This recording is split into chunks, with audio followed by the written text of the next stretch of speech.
Karbala की कहानी इस्लाम के इतिहास की एक महत्वपूर्ण घटना है। यह घटना मुहर्रम महीने की 10वीं तारीख को हुई थी, जिसे आशूरा के नाम से जाना जाता है। करबला की पृष्ठभूमि इस कहानी की शुरुआत इस्लाम के तीसरे खलीफा उस्मान इब्न अफ़्फ़ान की हत्या के बाद हुई। इसके बाद मुआविया इब्न अबी सुफियान ने अपने पुत्र यजीद को खलीफा घोषित कर दिया।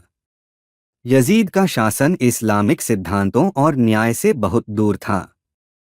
इमाम हुसैन का विरोध। इमाम हुसैन, जो पैगंबर मोहम्मद के नाती थे, यजीद की बैत वफादारी की शपथ करने से इनकार कर दिया।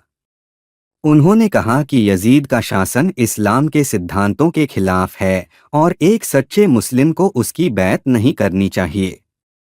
करबला की यात्रा। इमाम हुसैन अपने परिवार और कुछ अनुयायियों के साथ मक्का से कूफा के लिए निकले, जहां उन्हें यजीद के विरोधियों का समर्थन मिलने की उम्मीद थी।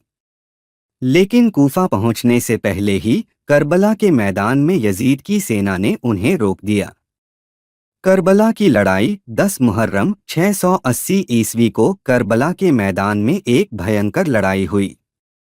इमाम हुसैन और उनके 72 साथी, जिनमें उनके परिवार के सदस्य भी शामिल थे, यजीद की विशाल सेना के सामने डटे रहे।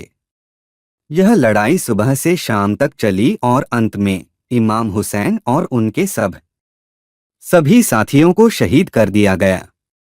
करबला की घटना का महत्व। करबला की घटना इस्लाम में न्याय, सत्य और धर्म के लिए लड़ाई का प्रतीक मानी जाती है। इमाम हुसैन की कुर्बानी को इस्लामिक इतिहास में बहुत ऊंचा स्थान प्राप्त है। हर साल मुहर्रम के महीने में दुनिया भर के मुसलमान इस घटना की याद में मातम मनाते हैं और इमाम हुसैन और उनके साथियों को श्रद्धांजलि देते हैं। करबला की कहानी हमें सिखाती है कि अन्याय और अत्याचार के खिलाफ खड़ा होना चाहिए, भले ही इसके लिए हमें अपनी जान की कुर्बानी ही क्यों न देनी पड़े।